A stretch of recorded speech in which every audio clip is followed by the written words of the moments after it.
Welcome to Think Big with Dan and Qasim. Join hosts Dan Melnick and Qasim Masood as they explore big ideas, limitless possibilities, and engage with visionaries, entrepreneurs, and thought leaders who dare to dream big, get inspired, motivated, and find practical tips for personal growth. Think big, dream bigger, and ignite your potential. All right, welcome to Think Big with Dan and Qasim. I have Hamza filling in for Qasim today. And our guest today is Aaron. So Aaron, if you want to go ahead and introduce yourself, tell us where you live and what you do for a living. Sure, sounds good. Yeah, so my name is Aaron Machbitz. Sorry for the sniffles, but we'll work through it anyways. But yeah, my name is Aaron Machbitz. I live in Dallas, Texas.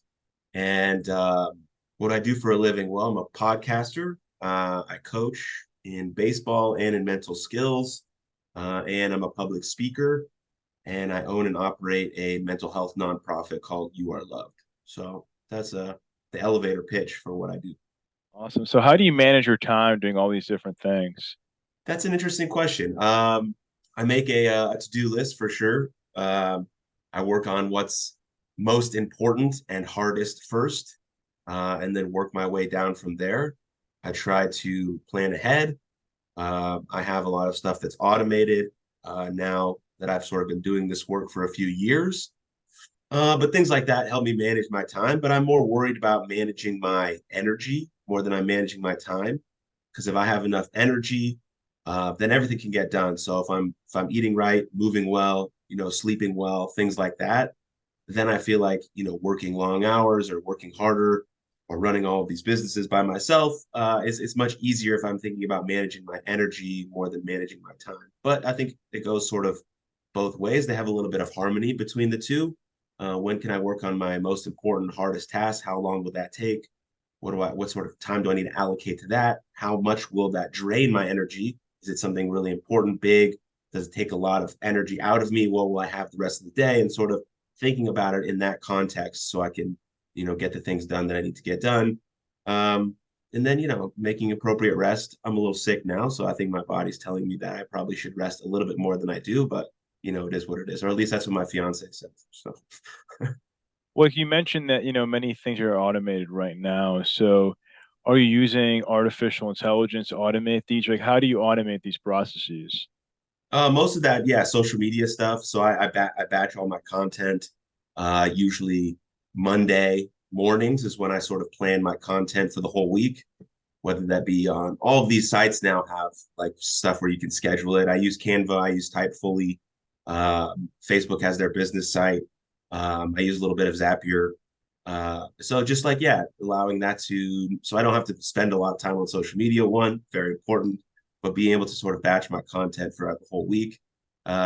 So like I can leverage my time to do other stuff, to speak to people, to send emails, to have podcasts, to have conversations, whatever the case may be. So trying to do that, and then slowly but surely trying to hire some people to do a little bit of work, some admin stuff, things that I've been doing for a long time, but maybe don't have to do anymore so much. So trying to leverage that as well. So it's been a process because like most of us, I got no idea what I'm fucking doing.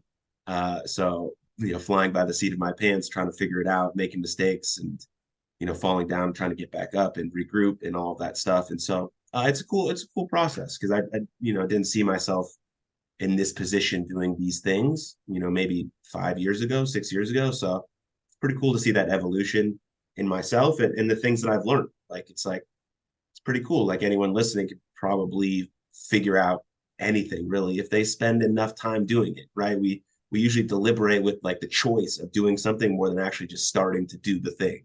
And if you start doing the thing without like hesitation or it's the perfect time or is it the right thing or do I know enough or all this, you just start doing the thing. And then over time you start to learn, okay, here's my adjustment here. Here's where I can execute a little bit better, things like that. And I think that process of, learning and reviewing and executing is fun. And I learned that through sports, definitely. So you mentioned that you're looking at hiring some people to do some admin tasks. So if you're going to hire someone, like what specifically could they help you out with? Um, mostly for my nonprofit is where, the work that I need done mostly, like trying to get people to donate. I've had quite a big challenge with that. So finding the right people, using the right messaging to share my story of why I started the nonprofit, what specifically their money is going towards, sort of answering those emails, sending out tax receipts and things like that. And then actually creating the social media content, because I just do it all by myself at this point. So maybe, I'm looking for something like that and things like that. But I've generally gone to Fiverr for some of this stuff, and that's an incredible website. If anyone's never used it, like the best, smartest independent contractors are on there doing just incredible work.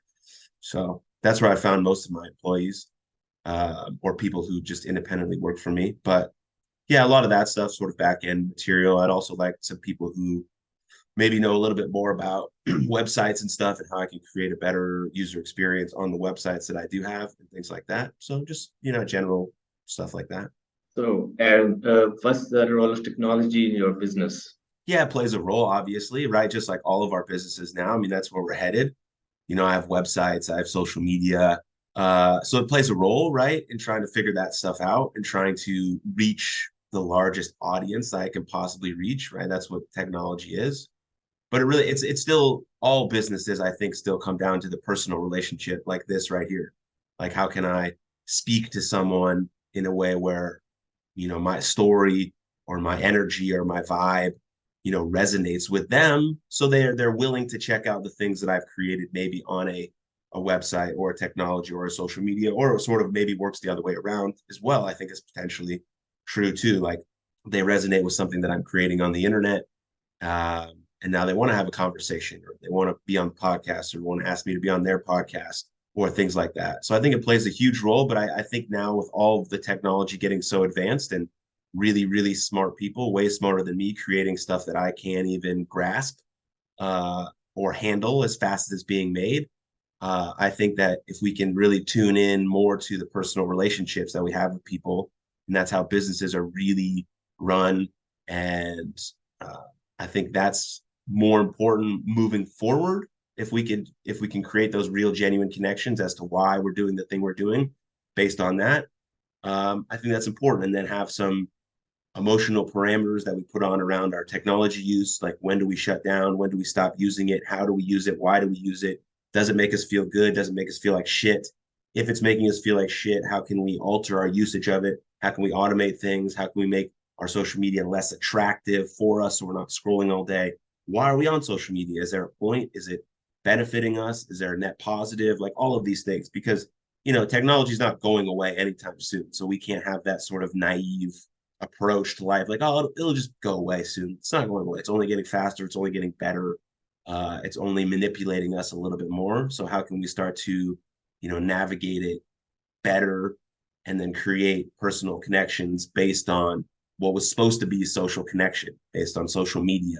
But how can we take those connections into real life, have conversations, be with people, create groups and communities, of sort of that, in that mind frame. So that's what I think about it. So, how you got an idea to be an entrepreneur? Yeah, being an entrepreneur is tough, man. It's tough. I never saw myself as one until I realized that I was one. Because I used to be a professional wrestler. I don't know if you know what that is, but like The Rock, Stone Cold Steve Austin, things like that. And so I used to be that. I retired a little over a year ago. And when I got into wrestling, I didn't realize that that was like a one person business, because I was like, oh, I'll just start wrestling, and then, I'll make it to WWE, then I'll be on WrestleMania and everything will be just fine. And but I was not what happened. And so, yeah, I had to sort of create my own business. I created a name. I was Jackson Stone. Okay, now I got to create a website and sell my own merchandise and print my own merchandise. And I got to get myself to and from shows, and I got to market myself, and I got to budget out my expenses for food and hotels. And okay, maybe I'm getting my transportation covered. And then so on the job training on how to be an entrepreneur based on my choice of profession, which is being a professional wrestler. And so little did I know that was going to help me, in my current position or current jobs. So I think there's a lot of stuff in our culture now that like sort of fantasizes or romanticizes the idea of being an entrepreneur. Like, don't work your 9 to 5. It's stupid and it's dumb. Like, that's not true. Like, there's a ton of people I know who like really like their 9 to 5. who are like, yeah, this is a good job. I enjoy doing this work. I know I get vacation time. I don't have to check my email once 5 o'clock hits. Like, it's all good. Like, if you like that, like, fantastic. My fiance likes her job. She gets to work remote. She works with good people, and she doesn't have any extra work if she doesn't want to do it, right? And then I'm on the other side. I could work till 3 or 4 in the morning. Probably shouldn't, not a good idea, but it's there, and no one else is going to do it unless I'm doing it. Now, another side of being an entrepreneur is that it's like this unbelievable purpose and fulfillment and passion you feel for the thing you're doing. So for me, most of the time, it doesn't feel like work per se, because like this is what I feel like I'm supposed to be doing. But it's not all like sunshine and rainbows. Like, at the beginning of your entrepreneurial career, you're probably not going to know, like, it's hard to predict how much money you might make. And that's interesting in case you have a family or you have a lot of bills. Everyone has bills, but all that stuff. And so I don't try to push anyone into the entrepreneurial realm, but I do try and encourage people to find what really gets their heart going and what makes their soul light up. And if there's a way for you to do that, great. But it's not about just ultimately, quitting your job tomorrow and then, like, whatever. Like, maybe if you hate your job, that's a totally different story. Like, that's a separate conversation. Then yeah, let's make a plan for you to try and figure out what your purpose actually is. How can you move forward with that? How can you do whatever you could do and try and maybe build something on your own, or find a new job or a better job, or make a lateral move, or whatever the case may be is. But being an entrepreneur is hard. Like, but I don't shy away from hard things. Like, I like doing the hard things. And now, sort of a few years into this journey, I've built a little bit of steam and things like that. But things still don't get done unless I do them. So that's like, I can work on a Saturday, I'll work on a Sunday, but then it's about, again, like I mentioned earlier with social media, like, how can I create some boundaries? Okay, at 6 o'clock, I want to be done today so that I can spend time with my fiance or hang out with my friends. Or, okay, now we're going on a vacation. All right, how can I plan ahead to not have to work on this vacation? I only have to work a couple hours here, here, and here just to get the things I need to get done. And then I'm fully in sort of deep love, deep vacation, being present sort of mode.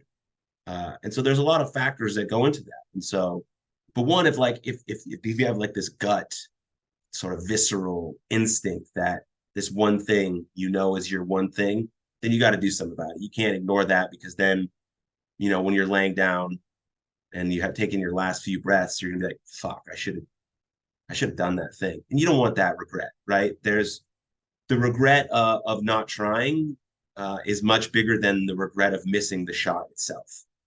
If you have that feeling in your body, you got to go for it. And if you fall down, so what? Like, and if you fall down 100 times and you still get back up, that's awesome. But at least you tried, you gave it everything you had. And then again, when you're taking your last few breaths, you're like, yeah, I'm good with that. I went for it. I'm proud of myself, no matter how it turns out. I think that's really important.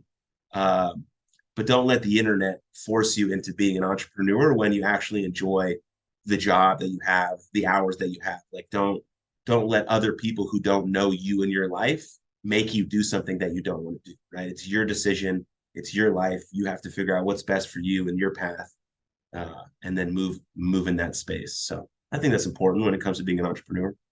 And so you mentioned that you were a pro wrestler. So how did this come about? Was this something that you always wanted to do, or just by chance? Like, did you wrestle in college and you just got an offer? Like, what was that process like for you? Well, my first love was baseball. I love baseball, still love baseball. And then when I was about 13, I was scrolling through the TV, watching some whatever, and there it is. WWE came on the television. And as a 13-year-old boy, I was like, wow, what is this? I was super into like superheroes, I think, like all young boys are. I was super into sports, and like I was like super into like theater. And so then I watched this thing on TV, and I felt like it was like the combination of all three. They're like these big jack dudes, like running around, jumping, flipping, moving, fighting. And they were doing interviews after the match, and they were like talking a little smack, but it was also like cool at the same time. And so I watched it for the first time for like an hour and a half, and immediately went downstairs, told my parents that if I'm not going to be a professional baseball player, I'm definitely going to be a professional wrestler. And so that's the sort of, those two dreams sort of remained true. through my early 20s. I played baseball in college. I was fortunate enough to get a scholarship. And then I sort of had to make a decision. Did I want to go in the route of playing minor league baseball in that really hard route, or did I want to start my professional wrestling career? And I decided that I was good with baseball. I loved my career. Happened in a perfect way. That's when I moved home back to Dallas. I went to college in South Dakota. Moved back home. Yeah, I found a wrestling school. Didn't know those existed. Sort of like any other school, like an acting school or whatever, but as a wrestling school outside of Dallas in the city called Bedford, Texas. And yeah, I trained for like 6 months and had to do the moves and all of this stuff. And then, yeah, adopted the name Jackson Stone and then just started traveling around locally. And then things started to pick up for me. It became my full-time job. Traveled all the way to Europe and all those things and moved out to Philadelphia and all sorts of cool stuff like that. But yeah, it was amazing. I mean, I'm extremely, extremely lucky to be able to have lived out my first dream of being a baseball player, and extremely lucky to be able to have lived out my other dream of being a professional wrestler. So it's like I think about it a lot, man. Like, yeah, how lucky I am. Yeah, I know it took like work and all of that stuff, but like, do you guys ever think about luck? Like how lucky you get, like how there's things that sort of like work out? Like what, like why? Like why did it work out for me? Like some people aren't fortunate enough to be able to chase one dream, you know, for circumstances unbeknownst to me, right? Whether that be whatever. Uh, but I was able to chase two. Maybe it's a little bit of my intrinsic work ethic or whatever, but that's also sort of luck. Like I lucked out with that too.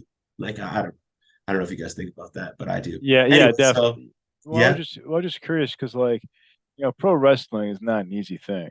It's not easy at all. So I feel like, if you could maybe talk a little bit more about, like, like what kind of, as you mentioned, like there's luck involved, 100%, but like you were better than a lot of people that were competing against you. So like, what specifically did you do to get you to that level? Like, what was your work ethic like? Because I think many people don't understand, like, what kind of work ethic goes into it to be a pro wrestler. yeah. I mean, one was like my physical condition. I started working out in the gym when I was 14 years old. And so by the time I became a professional wrestler, which is around age 22, like I had a pretty good idea and I was in pretty good shape. Like I was working out at, 5 in the morning every day before high school and then doing baseball practice after school. And the same thing in college. And so that, I'm 6'2", 200, 30-ish pounds. So I sort of got a pretty good build. And then I knew when I got into professional wrestling that I needed to be able to sort of speak well. You know, if you look at some of my interviews that I did as a baseball player in college, they're atrocious. I couldn't even fucking speak one word.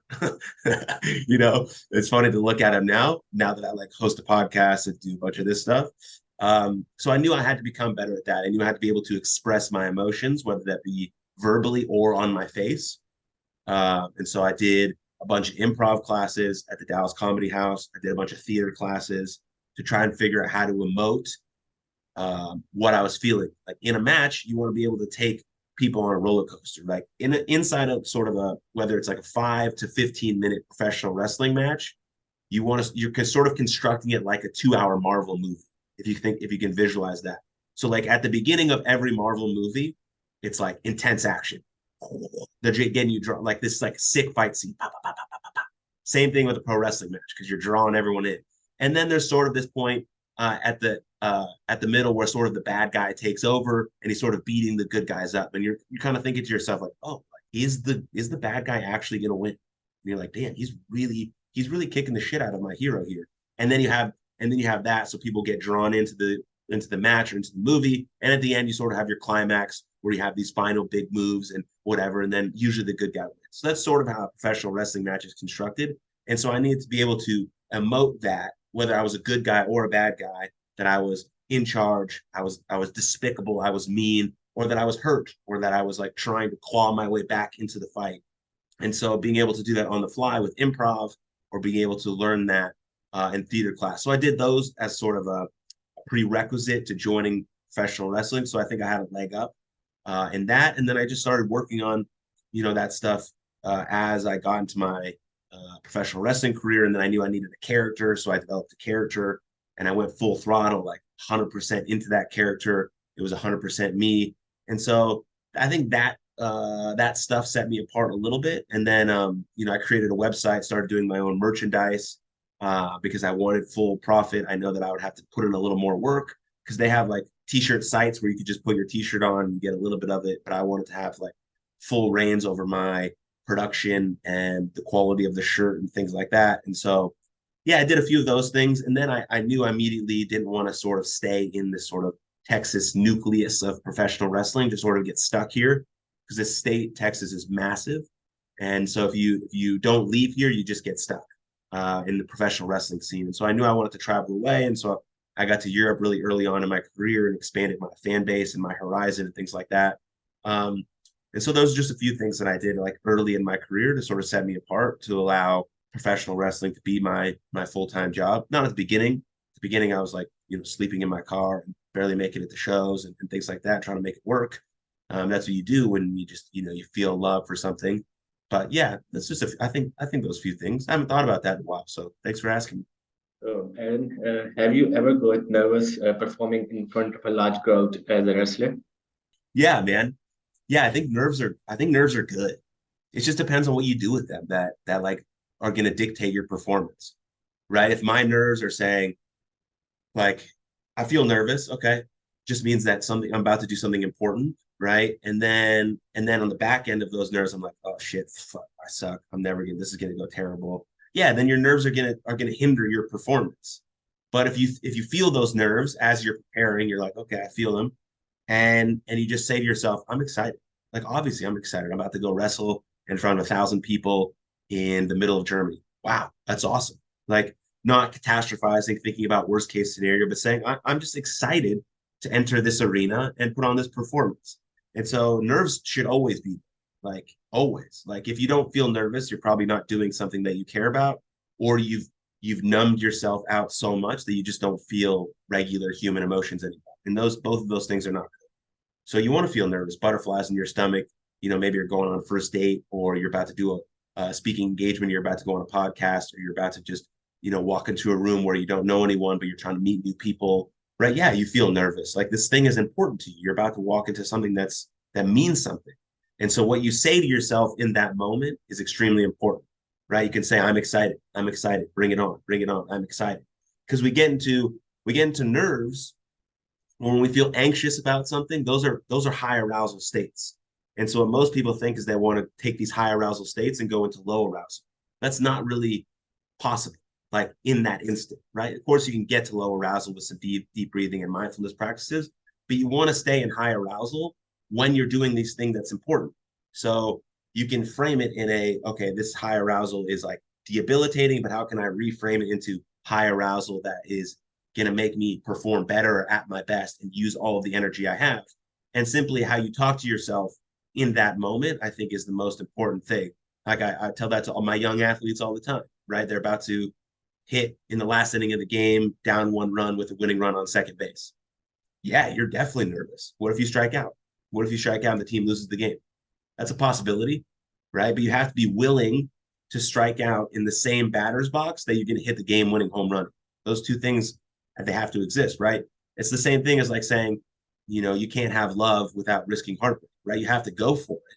And you're going to feel nervous in all of those environments. But if you're saying to yourself, yeah, I'm excited for this moment, like not thinking about the result, not attached to the outcome, just like walking in, saying, I'm excited, bring it on, give me your best, here's my best, and whatever happens, happens. And then after the fact, when the thing is over, like you had a speaking engagement, you had a wrestling match, you had a baseball game, then you review, okay, what could I have done to prepare better? Was my process good? Then you sort of think about those type of things after the fact that it's over. Then you reflect, you reiterate, and then you try and execute your process a little bit better. But in the moment, yeah, you got to be, I'm excited, bring it on, because nerves are a beautiful thing. So yeah, to answer your question in a long-winded way, yes, I got nervous, but it was because I loved it and I was excited for the moment.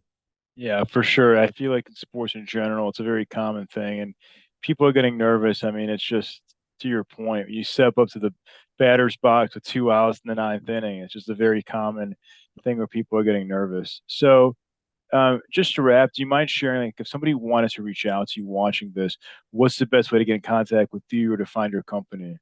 Yeah, I mean, I'm Aaron Machbitz on all social media, so pretty easy to find. Not a lot of Mashbitzes out there, so you just search Mashbitz and my name will pop up. If you're feeling a little froggy, you can also search Jackson Stone. I'm sure there's some weird professional wrestling matches and pictures that will pop up, but I don't have much of that stuff anymore. But yeah, Aaron Mashbitz under everything, and AaronMashbitz.com will have all of the links to sort of my other businesses, whether that be the nonprofit, whether that be the coaching, all of that stuff. So yeah, pretty easy to find. I'm all over the internet. So yeah, cheers. Awesome, Aaron. Thank you so much for your time today. Absolutely. Thank you guys. Thanks. All right, bye. Cheers. Bye.